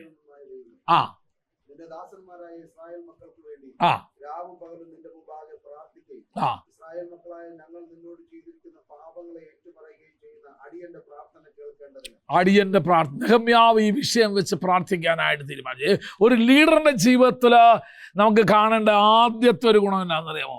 ഒരു വിഷയം കേൾക്കുമ്പോൾ, ഒരു വിഷയം കാണുമ്പോൾ, ഒരു വിഷയത്തെക്കുറിച്ച് അറിവ് ലഭിക്കുമ്പോൾ, go to the presence of God. ദൈവത്തിന്റെ സന്നിധിയിലേക്ക് നീ എന്ത് ചെയ്യുക? ചെല്ലുക. 2 കാര്യത്തിന് വേണ്ടിയാ. ഒന്ന്, നീ അതിനോടുള്ള ബന്ധത്തിൽ എന്തെങ്കിലും ചെയ്യണമോ എന്നുള്ളത് ദൈവത്തോട് ചോദിക്കുക. നെഹമ്യാവ് ആദ്യം അതാ ചെയ്ത്. എന്നിട്ട് എന്ത് ചെയ്തു?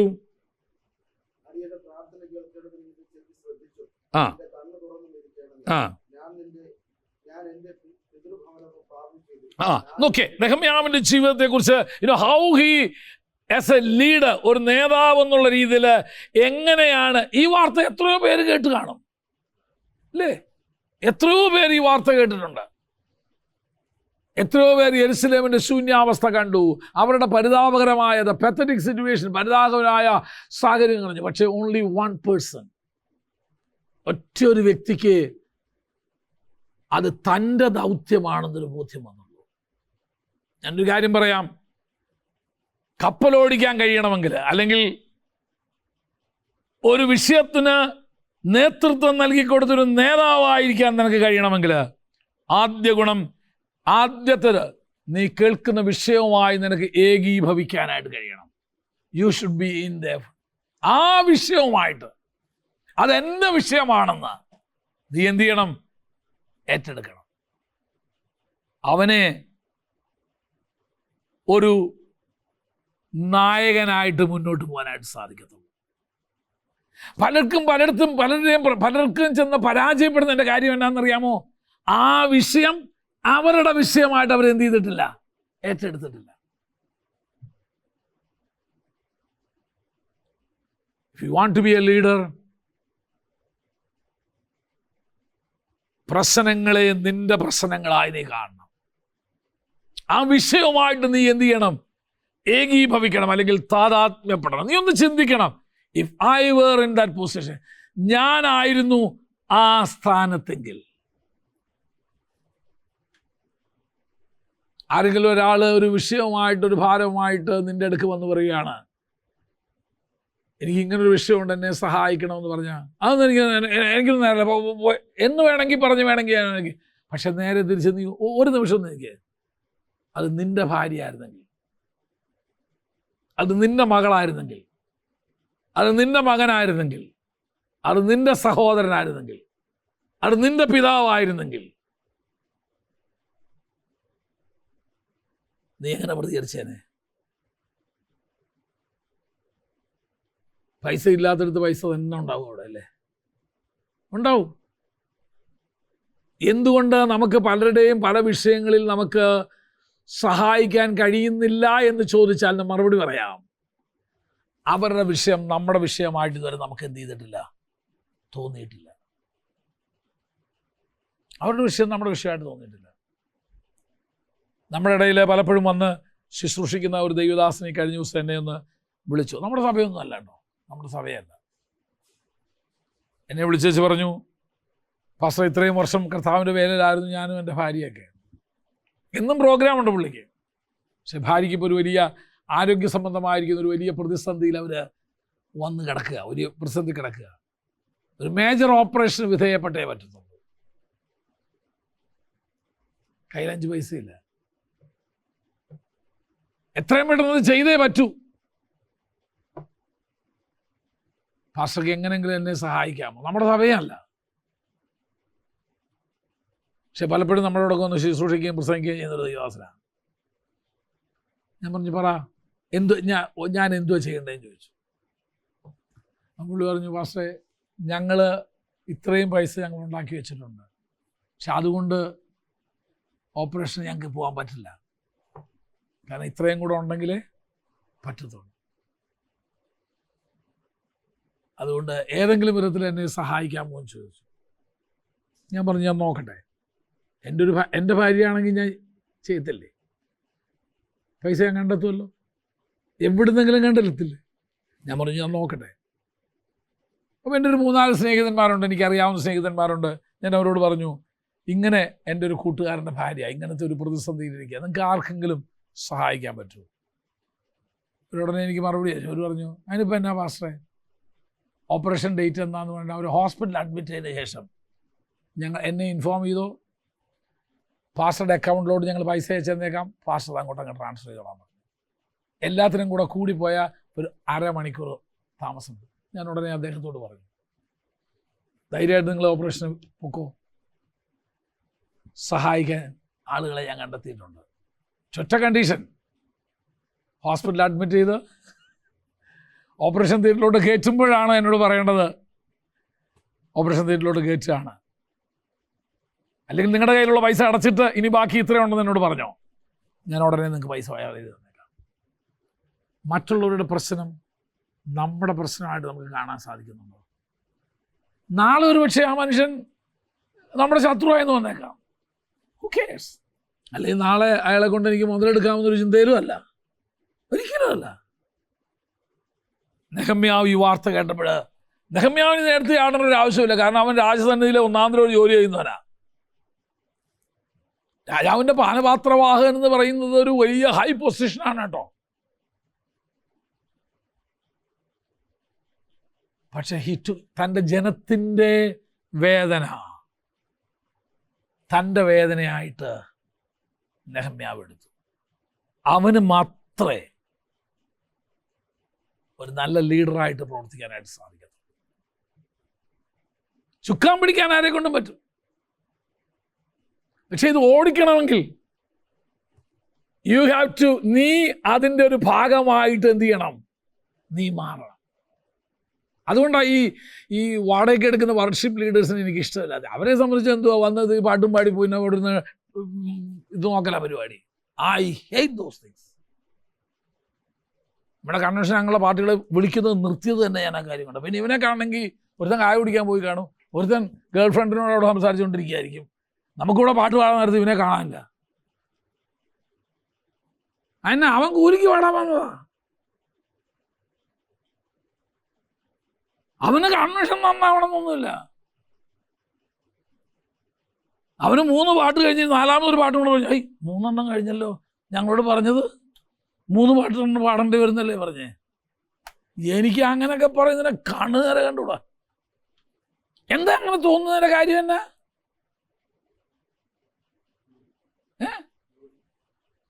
അവന് ഇതുമായിട്ട് യാതൊരു ബന്ധവുമില്ല. അവനതെല്ലാം കഴിഞ്ഞ് എല്ലാം കഴിപ്പി പൊട്ടി സിപ്പ് വിട്ട് വെച്ച് അവൻ എന്ത് ചെയ്തു? അവൻ സ്റ്റേജിൽ നിന്ന് ഇറങ്ങി പോയി കഴിഞ്ഞ് ഇനി അവനെ കാണണമെങ്കിൽ എവിടാന്ന് പോലും നമുക്കറിയത്തില്ല. ചിലയൊക്കെ വിളിച്ചാൽ പരിധിക്ക് പുറത്താന്ന് പറയുന്നത്. എവിടെ അപ്രകാരം നിൽപ്പുണ്ടാവും. അവനെ വിളിച്ചാൽ കിട്ടുന്ന നമ്പറല്ല നമുക്ക് തന്നേക്കുന്നത്. ഇത് കഴിഞ്ഞ് അവൻ എന്ത് ചെയ്തു? ഉടനെ മറ്റേ നമ്പറിലോട്ട് ഫോൺ മോഡും മാറ്റിയിട്ടു. പക്ഷെ നിന്റെ ആണെങ്കിലോ കറക്റ്റ് 12 മണിയാകുമ്പോൾ എനിക്ക് വിശക്കുന്നെന്ന് നീ പറയത്തില്ല. നിന്റെ ആണെങ്കിലോ ഞാൻ 12:30 ഞാൻ എനിക്ക് പോകാമെന്ന് പറയത്തില്ല. നെഹമ്യാവ് ഐഡന്റിഫൈഡ് വിത്ത് ദ പ്രോബ്ലം. ജനത്തിൻ്റെ വിഷയവുമായിട്ട് നെഹമ്യാവ് ഒന്നായിത്തീർന്നു, താതാത്മ്യം പ്രാപിച്ചു. നാവിക നിയമത്തിലെ ഒന്നാമത്തെ നിയമം, നാവിക നിയമത്തിലെ ഒന്നാമത്തെ പടി പ്രശ്നവുമായി ഏകീഭവിക്കുക. നമ്മൾ സാധാരണ പറയും be in there food steps, in there shoes. അവരുടെ ഷൂസ് നീ അണിയേ, അപ്പം നിനക്ക് അതിൻ്റെ വേദന അറിയും. പ്രശ്നവുമായിട്ട്, ആളുകളുടെ വിഷയങ്ങളുമായിട്ട് ഒന്ന് കേക്ക്. അവർക്ക് എന്തോ പറയാനുള്ളതെന്നൊന്ന് കേക്ക്. അവരുടെ ഭാരം എന്തുവാന്ന് കേൾക്ക്. അവരുടെ വേദന എന്തുവാന്ന് കേൾക്ക്. നെഹമ്യാവ് ഒരു ശക്തനായ ലീഡറായി തീർന്നതിൻ്റെ പുറകിലെ കാരണം ഈ നിയമമായിരുന്നു. അവന് പ്രശ്നവുമായി ഏകീഭവിച്ചു. 1-ാം അധ്യായത്തിന്റെ 4-ാം വാക്യം നമ്മൾ വായിക്കുന്നത് എന്തുവാ? ഈ വർത്തമാനം കേട്ടപ്പം ഞാൻ ഇരുന്ന് കരഞ്ഞു. നെഹമ്യാവേ, വാട്ട് ഹാപ്പൻസ്? ചിലപ്പോൾ ആളുകൾ എന്തിനാ കരയുന്നതെന്ന് ചോദിക്കാറുണ്ട്. കുഞ്ഞെ, നിനക്ക് മനസ്സിലാവില്ല എൻ്റെ വേദന എന്തുവാണ്. ആൻറ്റി മരിക്കുമെന്ന് അറിയത്തില്ലായിരുന്നോ സാറിന്? ഞാൻ അറിയായിരുന്നു.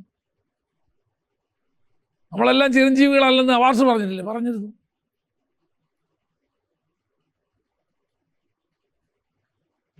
കർത്താവിൻ്റെ സന്നിധിയിലാണെന്ന് അറിയത്തില്ല? അറിയാം.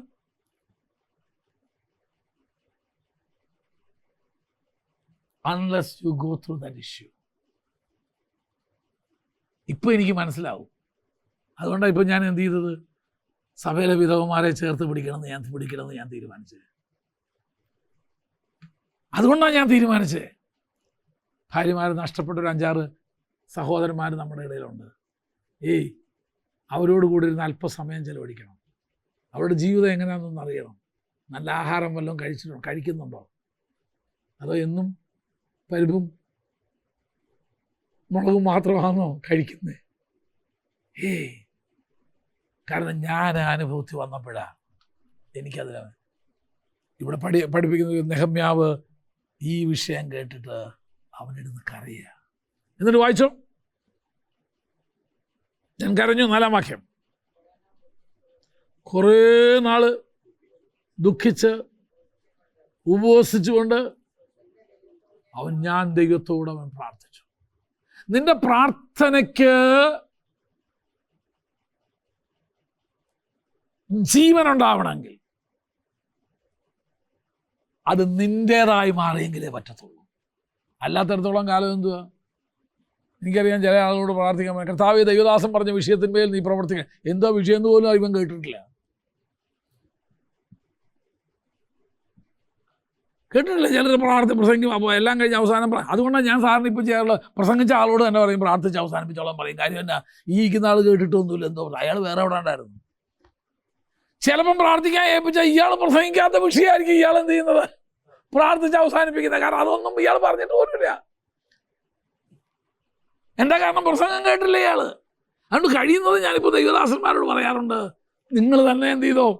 പ്രാർത്ഥിച്ച് അവസാനിപ്പിക്കുക. കാരണം നിങ്ങളെന്തോ പ്രസംഗിച്ചതെന്ന് നിങ്ങൾക്കേ അറിയാവൂ. അതിനെ എങ്ങനെ പര്യവസാനിപ്പിക്കണമെന്ന് നിങ്ങൾക്കേ അറിയാവൂ. ഇയാൾ പ്രസംഗം പോലും കേട്ടിട്ടില്ല. ഇയാളിരുന്ന് ഉറങ്ങുമായിരുന്നു, സുഖമായിരുന്നു ഉറങ്ങുമായിരുന്നു. അല്ലെ ഇയാൾ ഈ നാട്ടിലൊന്നും അല്ലായിരുന്നു. നെഹമ്യാവ് ഇത്രയും വേദനയോടെ അല്ലെങ്കിൽ ഇത്രയും ഹൃദയനുറുക്കത്തോടെ പ്രാർത്ഥിക്കാൻ കാരണം അത് അവൻ്റേതായി മാറി. അവന് ഭക്ഷണം കഴിക്കാൻ കഴിയുന്നില്ല. നിങ്ങൾ കുറച്ചുകൂടെ വായിച്ചാൽ നോക്കുക, അവൻ്റെ മുഖത്തിന് പോലും ഭാവം മാറിയെന്നാണ് പറയുന്നത്. അത് ഞാൻ പിന്നാലെ വായിപ്പിക്കാം. അങ്ങനെ ഒരു ദിവസം രാജാവിൻ്റെ സന്നിധിയിലെ പാനപാത്രം വാങ്ങിക്കൊണ്ട് ചെല്ലുമ്പോൾ രാജാവ് ചോദിച്ചു, നെഹമ്യാവ് ഇത് എന്തോ പറ്റി നിനക്ക്? നിന്റെ മുഖം എത്രാം വാക്യത്? 2:2. അങ്ങോട്ട് വരും നമ്മൾ, എങ്കിലും ഇതിൻ്റെ ഇടയിലൊന്ന് വായിച്ചോ. അവൾ പറയാ, നെഹമ്യാവ് പാനപാത്രവാഹകനായിട്ട് വളരെ പ്ലസന്റ് ആയിട്ട് ചെല്ലേണ്ടവനാ. രാജാവ് ചോദിച്ചു, നെഹമ്യാവ് നിനക്ക് എന്നാ പറ്റി? എന്താ നിന്റെ മുഖം വാടിയിരിക്കുന്നത്? നിനക്ക് രോഗമൊന്നുമില്ലല്ലോ. ഇത് മനോദുഃഖമല്ലാതെ മറ്റൊന്ന്. ചിലരുടെ എന്തൊക്കെ വാടിയാലും നമ്മൾ അറിയത്തില്ല. എത്ര നാളായിട്ടാണ് ഈ മനുഷ്യൻ തീരുന്ന് വേദനിച്ച് ആരാധനയ്ക്ക് വരുന്നത്? ഇവന്റെ മുഖം വാടിയത് എത്രയും നാളുകൊണ്ട് നമ്മളറിയത്തില്ല. എന്താ കാരണം? ആ വ്യക്തിയുമായിട്ട് നമുക്ക് അത്രയ്ക്ക് അറ്റാച്ച്മെന്റ് ഉള്ളൂ. ആ വ്യക്തിയുമായിട്ട് നമുക്ക് അത്രയ്ക്ക് അറ്റാച്ച്മെന്റ് ഉള്ളൂ. അപ്പോൾ ഇനി ഒരാൾ ഇന്ന് ആ സഹോദരൻ്റെ മുഖം എന്നാ അതൊരു അതിൻ്റെ മുഖം എപ്പോഴും അങ്ങനെ, എന്തോ എപ്പോഴും അങ്ങനെ. ഇവൻ ശ്രദ്ധിച്ചിട്ടില്ല ഇതുവരെ. ആ സഹോദരൻ നടന്നു പോയി, എന്തോ ആ സഹോദരിക്ക് എന്തെങ്കിലും പറ്റിയിട്ടുണ്ട്, അതങ്ങനെ വാസേ, അതങ്ങനെ അല്ല. നീ ശ്രദ്ധിച്ചിട്ടില്ലെങ്കിൽ ഞാൻ ശ്രദ്ധിച്ചിട്ടുണ്ട്. നെഹമ്യാവിൻ്റെ മുഖം വാടിയത്. അപ്പൊ എന്ന് പറഞ്ഞാൽ ആ വിഷയം അവനെ അത്രമാത്രം എന്ത് ചെയ്തെന്നറിയാമോ? എഫക്റ്റ് ചെയ്തെന്നർത്ഥം. അല്ലേ, ചിലരൊക്കെ മരണ ശുശ്രൂഷയ്ക്ക് വന്ന് ചിരിച്ചുകൊണ്ട് പ്രസംഗിക്കുന്നവരെ ഞാൻ കാണും. അയാളുടെ ആരും അല്ലേ ഈ കിടക്കുന്നത്. എന്നാൽ എനിക്ക് വേണ്ടപ്പെട്ട ആളുകൾ, ഈ സഭയിൽ നല്ല പങ്ക ആളുകൾ എൻ്റെ തൊണ്ട ഇടണം. കാരണം എന്നാ, ഞാൻ അവരുമായിട്ട് അങ്ങനത്തെ ഒരു വൈകാരിക ബന്ധം ഉണ്ടായിരുന്നു. ഇപ്പോഴാണ് നമ്മളുമായിട്ട് ഒരു ബന്ധമില്ലാത്ത കുറച്ച് പേര് ഇവിടെ ആരാനിക്ക് വരുന്നത്. കാരണം ഞാൻ സ്നാനപ്പെടുത്തിയല്ല, അല്ലെങ്കിൽ അങ്ങനെ യാതൊരു കുഴപ്പം. പക്ഷെ ചിലരായിട്ട് അങ്ങനെയല്ല. ഐ നോ, എനിക്ക് അവരുടെ അറിയാം, എനിക്ക് അവരെ പൂർണ്ണമായിട്ടറിയാം.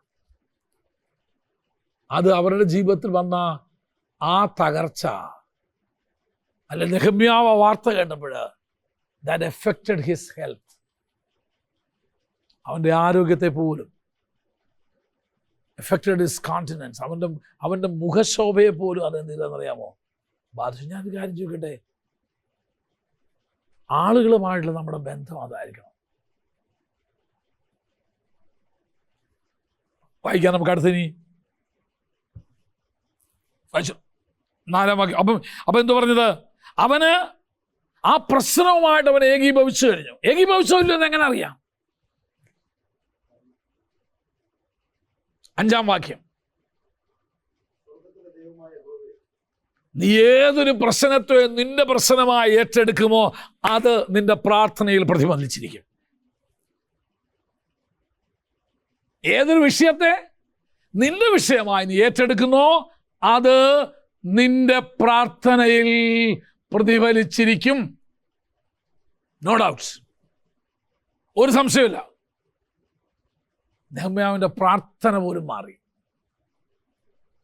അവനെ ബോധർ ചെയ്ത വിഷയം, അവനെ അസ്വസ്ഥപ്പെടുത്തുന്ന വിഷയം അവൻ്റെ പ്രാർത്ഥനയിൽ എന്ത് ചെയ്യാൻ തുടങ്ങി? പ്രതിഫലിക്കാൻ തുടങ്ങി. അവൻ്റെ സംസാരത്തിൽ പ്രതിഫലിക്കാൻ തുടങ്ങി. അവൻ്റെ ജീവിതത്തിൽ പ്രതിഫലിക്കാനായിട്ട് തുടങ്ങി. അതാണ് രണ്ടാമത്തത്. എന്നാന്നറിയാമോ? പ്രശ്നവുമായി ഏകീഭവിച്ചാൽ നിന്റെ ജീവിതത്തിൽ നിന്ന് വരുന്ന വാക്കുകൾ, നിന്റെ പ്രാർത്ഥനകളെല്ലാം ആ വിഷയവുമായി ബന്ധപ്പെട്ടതായിരിക്കും. രണ്ടാമത്തെ പോയിന്റ്, നല്ലൊരു ലീഡർ ആവണോ? പ്രശ്നത്തിന് വേണ്ടി പ്രാർത്ഥിക്കുക. പ്രശ്നമായിട്ട് ഏകീഭവിച്ചു. അടുത്തത് എന്ത് ചെയ്യുക? നിന്റെ ഊണിലും ഉറക്കത്തിലും നിന്റെ സംസാരത്തിലും എല്ലാം അറിഞ്ഞോ അറിയാതെയോ ഈ വിഷയം എന്ത് ചെയ്തിരിക്കും? വന്നിരിക്കും. എത്ര പറയണ്ടെന്ന് വെച്ച് പോയാലും എന്ത് ചെയ്യും? അറിയാതെ പറഞ്ഞിരിക്കും. അതാണൊരു നല്ല ലീഡറിൻ്റെ ഗുണം. ഞാൻ ഇന്ന കാര്യമൊന്നും പറയത്തില്ലെന്ന് വിചാരിച്ചായിരിക്കും പോയിണ്ടാവുക. പക്ഷേ അദ്ദേഹത്തിന് അതവിടുന്ന് കോരിയെടുക്കാനുള്ള പ്രാപ്തി ആർക്കുണ്ട്? ലീഡറിനുണ്ട്. മൂന്നാമത്തത്, അവൻ അടുത്തത് എന്തുവാ ചെയ്തതെന്ന് അറിയാമോ? അവൻ പ്രശ്നവുമായിട്ട് ഏകീഭവിച്ചു. 2, പ്രശ്നത്തോടുകൂടെ പ്രാർത്ഥിച്ചു. അതാണ് രണ്ടാമത്തത്. മൂന്നാമത്തത്, അവൻ അതിൻ്റെ സ്റ്റെപ്പുകൾ അന്വേഷിക്കാൻ തുടങ്ങി. പരിഹാരത്തിൻ്റെ മാർഗങ്ങൾ അന്വേഷിക്കാൻ തുടങ്ങി. അതൊരു ലീഡറിൻ്റെ ചുമതലയാണ്. If you want to be a effective leader, ഒരു നല്ല ലീഡർ ആയിരിക്കണോ, പരിഹാരം നീ കണ്ടെത്താം. ഇതിനെന്തുവാ ഊണിലും ഉറക്കത്തിലും മുഴുവൻ ചിന്ത ചെയ്താ, how can I solve this? എനിക്ക് എങ്ങനെ ഈ പ്രശ്നത്തെ പരിഹരിക്കാൻ കഴിയും? ഇതിന് ഞാൻ ആരെ കാണണം? ഇതിന് ഞാൻ എവിടെ പോകണം?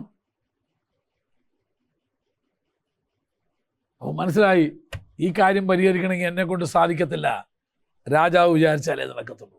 നേരെ രാജാവിൻ്റെ അടുക്കൽ ചെല്ലുക. എന്നിട്ട് 2-ാം അധ്യായത്തിൻ്റെ 1 മുതൽ 6 വരെയുള്ള വാക്യങ്ങൾ വായിച്ചോ. അർത്ഥഹസ്രാഷ്ട്രാവ് രാജാവിൻ്റെ 20-ാം ആണ്ടിൽ നീസാൻ മാസത്തിൽ.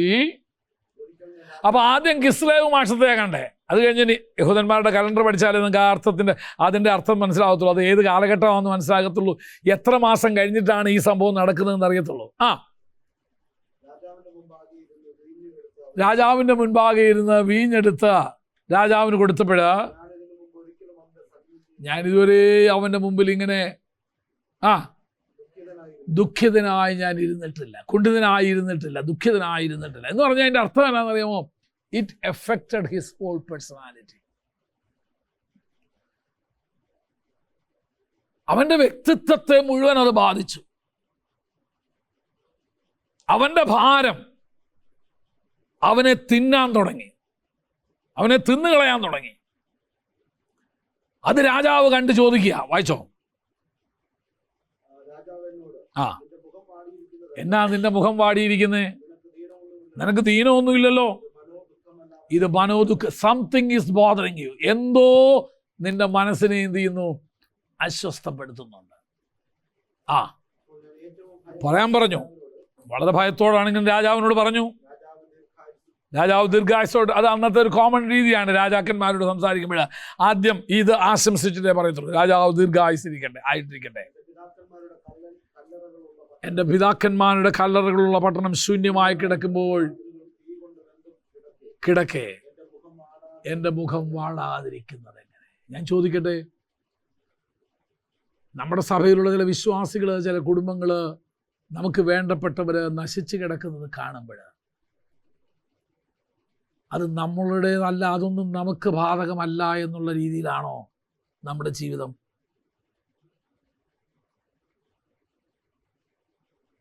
നെഹമ്യാവിന് അതിൻ്റെ ആവശ്യമൊന്നുമില്ല. അവന് നല്ല ജോലിയുണ്ട്, ശൂഷൻ രാജധാനിയിൽ നല്ല ജോലിയില്ല, ഹൈ പെയ്ഡ് പൊസിഷനില്ല. അവൻ, നമ്മൾ അധ്യായം പിന്നെ 6-ാം വാക്യം വരെ വായിച്ചാൽ അവൻ എന്ത് ചെയ്തെന്നറിയാമോ? രാജാവിൻ്റെ അനുവാദം പറഞ്ഞു. രാജാവ് പോയി പണിയാനായിട്ട് എനിക്ക് അനുവാദം തരണം, എനിക്ക് അവസരം തരണം. Who can be a leader? A one who can find solution for the problems. പ്രശ്നങ്ങൾക്ക് പരിഹാരം കണ്ടെത്താൻ കഴിയുന്നവന് മാത്രമേ ഒരു നല്ല നേതാവായിട്ടിരിക്കാനായിട്ട് സാധിക്കത്തുള്ളൂ. 3 കാര്യങ്ങൾ നമ്മളിവിടെ നിന്ന് പഠിച്ചു. 1, പ്രശ്നമായിട്ട് ഏകീഭവിക്കുക. 2, പ്രശ്നങ്ങളുമായി ദൈവസന്നിധിയിൽ പ്രാർത്ഥനയിലായിരിക്കുക. 3, അതിനുവേണ്ട പരിഹാരം നീ എന്ത് ചെയ്യുക? കണ്ടെത്തുക. If you want to be a good leader, പ്രശ്നങ്ങളൊന്നും ഇല്ലാത്തൊരു സഭയിലോട്ട് എന്നെ വിട്ടാൽ മതി എന്ന് പറഞ്ഞിട്ട് കാര്യമില്ല. എനിക്ക് പ്രശ്നങ്ങളുള്ള കാര്യത്തൊന്നും എനിക്ക് വേണ്ട, എനിക്ക് തലവേദനയൊന്നും എടുക്കാൻ പറ്റില്ല, എന്നെ കൊണ്ട് വയ്യ, എനിക്ക് no, you cannot be a leader. നിനക്കൊരു നേതാവാനൊക്കത്തില്ല. ഒരു leader, you are called to be a leader. നീ എന്നെ ഒരു നേതൃസ്ഥാനത്തേക്ക് ദൈവം കൊണ്ടുവന്നിരിക്കുന്നത്, അല്ലെങ്കിൽ എൻ്റെ ഭാഷയിൽ പറഞ്ഞാൽ, നീ നേതാവാകാൻ ആഗ്രഹിക്കുന്നെങ്കിൽ ഉറപ്പാക്കിക്കോ, പ്രശ്നങ്ങളെ കൈകാര്യം ചെയ്യാനായിട്ടുള്ള ഒരു തെരഞ്ഞെടുപ്പാണ് നീ. കല്യാണം കഴിക്കാൻ ഏതെങ്കിലും പുരുഷനും സ്ത്രീയും തീരുമാനം എടുക്കുന്നതെന്ന് വെച്ചോ, പ്രശ്നങ്ങളിലേക്ക് കൈ കൊടുക്കാന്ന് തീരുമാനിച്ചോ.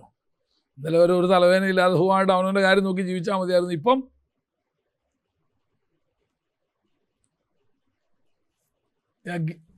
നീ എന്തോത്തിലേക്കാണ് കൈ കൊടുത്തേക്കുന്നത്? ഇപ്പം പ്രശ്നങ്ങളിലേക്കാണ്. എ ലീഡർ, ഒരു നേതാവ് നേതൃസ്ഥാനത്തേക്ക് എത്തുക എന്ന് പറഞ്ഞാൽ അതിൻ്റെ അർത്ഥം എന്താണെന്നറിയാമോ? പ്രശ്നങ്ങളിലേക്ക് തലവെച്ച് കൊടുത്തിരിക്കുക. ഇനി വൺ ആഫ്റ്റർ എന്നത് ഒന്നിന് പുറകെ ഒന്നായിട്ട് നിൻ്റെ പിന്നാലെ എന്ത് ചെയ്തോളും? പ്രശ്നങ്ങൾ വന്നുകൊണ്ട്. ഓക്കെ, അവിടെ കൊണ്ട് നിർത്തുക, ബാക്കി നാളെ.